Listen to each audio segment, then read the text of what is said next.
జిల్లా పుంగనూరు. అయ్యా, మా దళితులకు శ్మశాన వాటిక కావాలంటూ దళితులకు న్యాయం జరగాలని తహశీల్దార్ కాళ్లు పట్టుకున్న ఎస్సీ ఎస్టీ మానిటరింగ్ సభ్యులు రాజా. దళితులకు శ్మశాన వాటిక ఏర్పాటుకు ఎంఆర్ఓ, సంబంధిత అధికారులు నిర్లక్ష్యం చేస్తున్నారని ఆవేదన. బ్రతికున్న చనిపోయిన దళితుని పట్ల అధికారుల నిర్లక్ష్యం తగదని వెంటనే మాకు న్యాయం కావాలని కోరిన ఎస్సీ ఎస్టీ మానిటరింగ్ సభ్యులు. గత వారం ముందు చనిపోయిన దళితుడిని పూడ్చడానికి తీసిన గోతిలో 2 అడుగుల నీటి గుంతలో ఖననం చేసిన వైఖరిని వీడియో రూపంలో అధికారులకు చూపిన దళిత నాయకులు రాజా.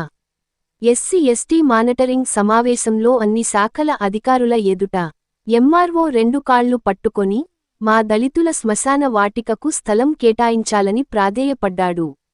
ఎస్సీ ఎస్టీలకు ఇంటి పట్టాలు ఎటు లేవు, కనీసం మరణించిన వారిని పూడ్చేందుకు కైనా శ్మశానం ఇవ్వండి, డికేటి భూములలో నైనా పూడ్చడానికి డీకేటి భూములు కనపడలేదని ఎంఆర్ఓపై దళిత నాయకులు మండిపడ్డారు.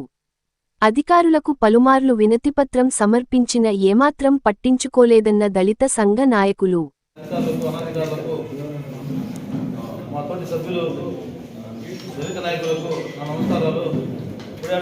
చెప్పడం జరిగింది. శ్మశానాలు చూస్తే ఈరోజు ఎంత ఘోరంగా ఉంటుంది. ఎస్సీ ఎస్టీలకు మండలం మొత్తం మీరు ఎక్కడన్నా చూసుకోండి, వాగులు వంకులు చెరువు కుంటల్లోనే శ్మశానాలు. ఈ వర్షాలు 3 నెలల నుంచి వర్షాలు పడత కారణంగా ప్రతి చెరువులో నీళ్లు ఉన్నాయి. అదే తోలో నక్కబండలో మొన్న 11వ తారీఖు మా అక్క కొడుకు అబ్బాయి చనిపోవడం జరిగింది, కుమార్ అనేసి. ఇది చూడండి ఎంత ఘోరం అంటే, ఈరోజు సమాధులలో తీసుకోకపోతే ఆ నీళ్లు ఎత్తిపోసి కసువు గడ్డి ఆకులు వేసి ఈరోజు దానం చేసే పరిస్థితి రాదు.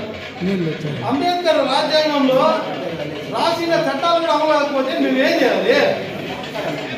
ఈరోజు ఇంత దారుణమైన పరిస్థితి. నేనేం చెప్తా సార్, మీరు చూసుకోండి, అన్ని క్యాస్టులకి మంచి జాగాలో శ్మశానాలు ఉన్నాయి. ఎస్సీలకి ఎస్టీలకు మాత్రమే ఎందుకు సార్ ఈ దౌర్భాగ్యము? గవర్నమెంట్ జీవో లేదా సార్? నేను చెప్పేది ఏమిటంటే, గవర్నమెంట్ 2023లోనే జీవో పాస్ అయింది. అది మీకు ఆల్రెడీ తెలుసు. నేను ఊరికే మీకు చెప్పేది ఎందుకంటే మాకైనా ఎప్పుడో తెలుస్తాయి. గవర్నమెంట్ వచ్చే ప్రతి జీవో ఫస్ట్ మీకే వస్తుంది. ఎక్కడైతే అనాధీన భూమి ఉన్నా, డీకేటీ భూమి ఉన్నా గుర్తించి ఇచ్చే బాధ్యత మీదే. అది మీరు సొంతంగా నిర్ణయం తీసుకునే పని లేదు, గవర్నమెంటే జీవో ఉంది. లేదట్లా లేకపోతే కొనియాలని ఉంది సార్. మా బాధ అర్థం చేసుకోండి.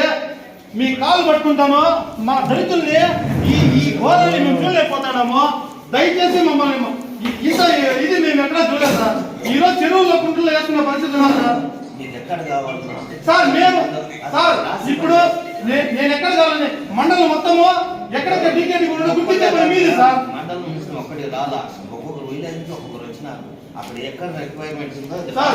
ఇప్పుడు మీరు వినండి. ఇప్పుడు ఆయన ఉపాధి హామీ ఉన్నాడు. మొన్న ఏం చెప్పారు, ఎక్కడ పోయినా గుంతులు ఉన్నాయి, స్ట్రెంచులు కూడా కావడం లేదు. దాని స్కెచ్లు మీ దగ్గర ఉన్నాయి. ప్రతి మండలంలో ప్రతి విలేజ్ లో ఎస్సీ కాలనీలో ఉండే స్కెచ్లు దానికి సంబంధించి మొత్తం మీ దగ్గర ఉన్నాయి సార్. దయచేసి మా పరిస్థితులు బాగలేవు.